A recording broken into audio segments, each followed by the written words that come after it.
But you tell so many more lies about yourself that if you saw the entire extent of it, you'd surely be shocked. Because the mind is there to twist the truth around. It makes subjectivity into objectivity and vice versa. Because the lies are the reason you feel stuck in the perception you're in.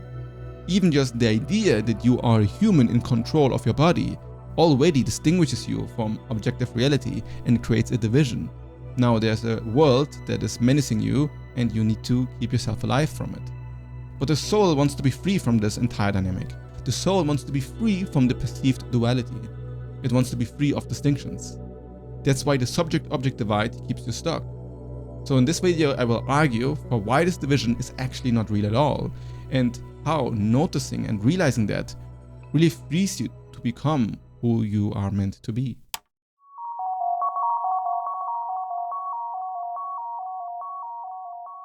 The most common trap for any truth seeker or philosopher ends up being about the division between objectivity and subjectivity. In theory, it should be simple. Outside my mind, there's the objective world, and inside my mind, there's the subjective world. The objective world is clear and measurable, and the subjective world is, well, subjective, as if it's not that real. But then, an idea like non-duality comes along, which says that all is one. Everything is one and the same. There's ultimately no distinction between anything. But how could this make any sense? How could there be no distinction between anything if, as a human, all we see are distinctions? Up and down, right or wrong, me and you, saying that they are all the same just sounds so clearly wrong. Especially distinctions like truth and falsehood are super important. If we believe in a ton of lies, then this can have horrible consequences for our lives. And to be honest, this is what already is going on, right? You certainly believe a ton of lies about your own mind that you then tell yourself, and it is keeping you stuck. Or you might even say that it keeps your soul stuck. It's in the way you think that you're not good enough, or that you can't change, or that your dreams amount to nothing. Now, you would likely tell me that even though you have these thoughts, you are aware that these imperfections in your mind are kind of subjective and they are not really real. But be honest, you don't live your life as if your limiting beliefs were subjective. You live your life as if your limiting beliefs were true. That might as well be objective, because if you think you're just a lazy person, then you're going to behave like one, which is going to reconfirm your perception. Then what you think becomes the truth. There's a direct dynamic between what you think is true and how you perceive reality. If suddenly you think there's a giant wasp on your arm, you'll freak out. And it doesn't matter at all if it's true or not. The belief or the perception that it is true already counts enough for influencing reality. So what does this prove? Well, it proves that your own thoughts about what is objective reality determine what happens in objective reality. So your idea of there being a wasp on your arm made you act as if it was the objective truth. So your subjective experience has to be part of the objective world.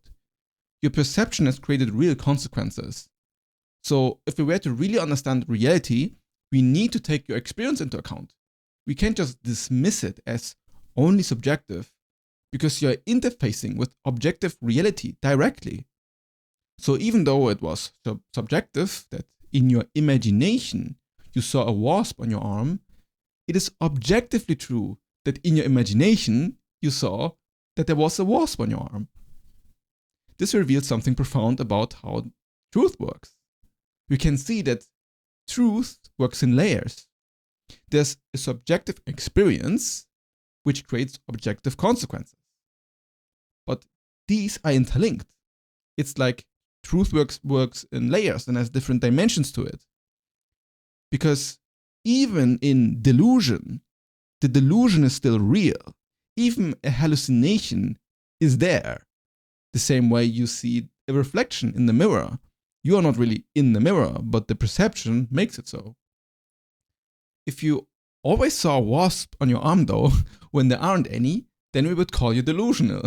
You probably need mental help, because you're freaking out all the time for no good reason. And yeah, we'd call you paranoid. And this is because the way you're interfacing with objective reality is helpful to nobody. So this reveals that despite being able to objectify some sort of subjectivity, there's still a real truth in whatever physical reality is that is hugely important for you to survive and behave like a sane person. Okay, so far so good. But don't get it twisted. Because who actually in the story grounded the fact that there was no wasp present? Was there really some objective perception, or am I, the narrator, just making an assertion? Because I can tell you, no, there definitely was no wasp on your arm.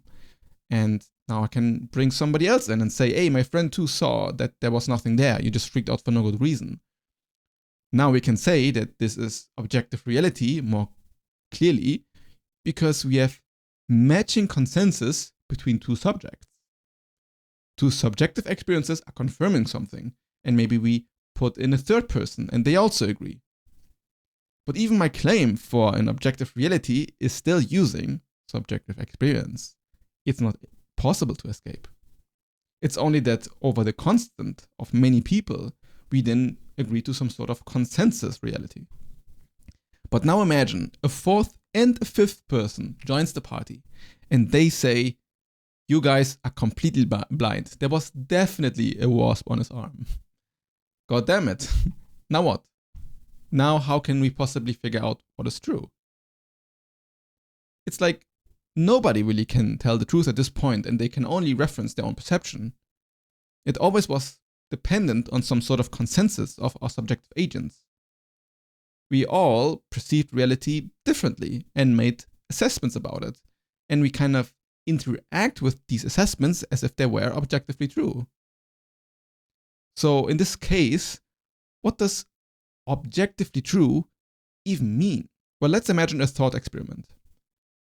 Imagine an alien species finds our planet Earth. And now these aliens want to figure out the objective reality of Earth. Everything that happens on this planet, absolutely all the reality of planet Earth. And they have some weird, crazy, futuristic technology so that they can see directly what objective reality is like in all its facets. It's like they are godlike entities. So they have the ability to actually understand all facets by just looking at it.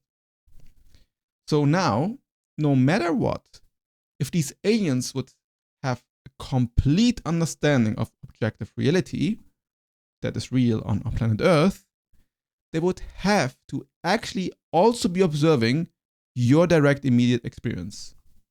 They would have to be able to watch the experience of literally every being on this planet throughout time. This means that the aliens would have to look through your eyes, because if they don't really have the complete picture of what reality looks like. In the same way, this alien would also have to be able to look through the wasp's eyes, and then it would clearly know that, yeah, there was a wasp on your arm. Plot twist. So you can not have a complete picture of reality if you don't also include all subjective experiences. Because as far as we know, all what we are calling reality is subjective experience in the first place. No being ever has witnessed reality without being a subject. So all we see are different perceptions and perspectives. This type of thinking, a lot of people naturally lean towards after a lot of philosophizing. And then they come to the conclusion that subjectivism is real. Often it's born out of a type of nihilism because they cannot find a hierarchy of values in reality, because it all seems very arbitrary. Like, what is morality really? It seems to be just about preferences. So where people make the realization that there is no clear truth, they become subjectivists. And it's the idea that all perceptions and perspectives are just equally real, at least from the perspective of the subject.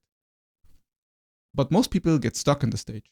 It's very, very common for very intelligent and rational people to just get stuck there because it's just so reasonable.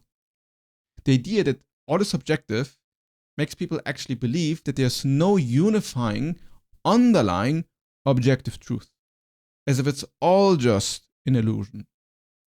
The idea is that this underlying objective truth can't ever be accessed as the subject. And in this way, a lot of people become very agnostic and they don't believe in truth at all anymore. It's as if truth doesn't really exist because it's just everything is true and everything is subjective. So then you think you actually never have access to objective reality and you discredit all possible perceptions as just another perception.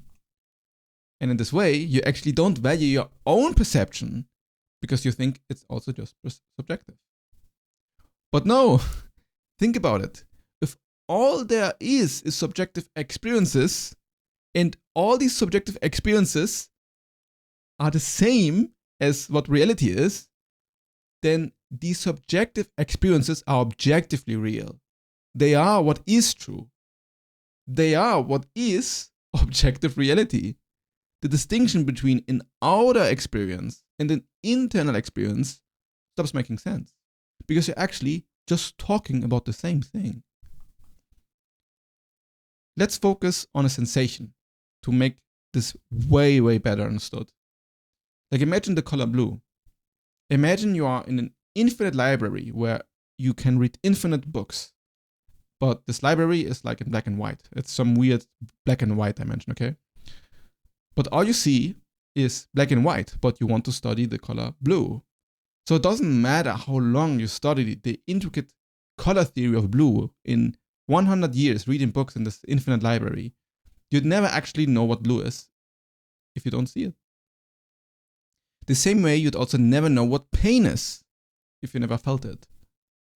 Often people tend to focus on the causes of something. Like the reason you feel pain is because your brain made you feel the pain, boiling it down to some neural chemistry, and then therefore discrediting the experience. But the cause and effect of your brain making you feel pain and the pain itself are very, very different things. One is the cause, like the chain of events that made it happen, and the other is the actual perception of it, which only you can know. It is a very personal and visceral thing to experience something. But these perceptions, if you focus on them, they happen in a space you can't really locate. You can't map out where a sensation or a feeling is happening. Like, do you see the color blue inside your eyes? Or is it an external thing? Like, is the color blue out there? Technically, it happens as neurons in your brain. But when you see blue, you don't see neurons, you see blue. You can notice this unlocalizability, like it's not localizable. And you can notice this with all sensation. It's tempting to say, I can feel touch on my skin, right? Like it feels very localized. But if you were to close your eyes and focus even on the sensation of touch, it's not accurate to say it's happening on the skin of your body. If you investigate the nature of sensations, they are quite empty and they have no way to be localized. Because even here, is it really on your skin that you're feeling the sensation? Or is it a hallucination that your brain creates? So you have some sense of orientation. When you meditate on these sensations, you can perceive that all of these sensations are empty in nature. You start to realize that they are an utter illusion, as if they are not real at all. Conditions from circumstances that have arisen in any given moment, making them quite ephemeral. That's why the present is like so ephemeral. You cannot really like pinpoint where it is. Now, through meditation, you can investigate the emptiness in these sensations, and you start to see that the distinction between object and subject start to dissolve. You can see it very viscerally, like you notice it.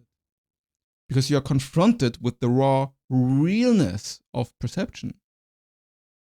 Feelings themselves become transcendental.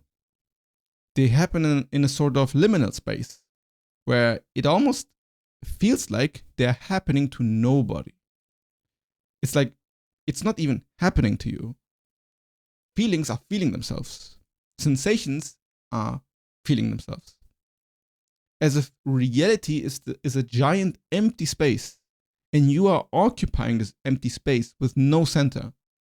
And instead of having a person internally experiencing something external, it's more like both are happening at the same time. It's just perception perceiving. It's like you are an objective perception of reality all the time. Here, if you go deep in the actual practice of meditation or just noticing how sensations arise, you see that truth shines in of itself. There's no need for this divide between internal or external, objective or subjective, true or untrue. You know it's true when you feel it.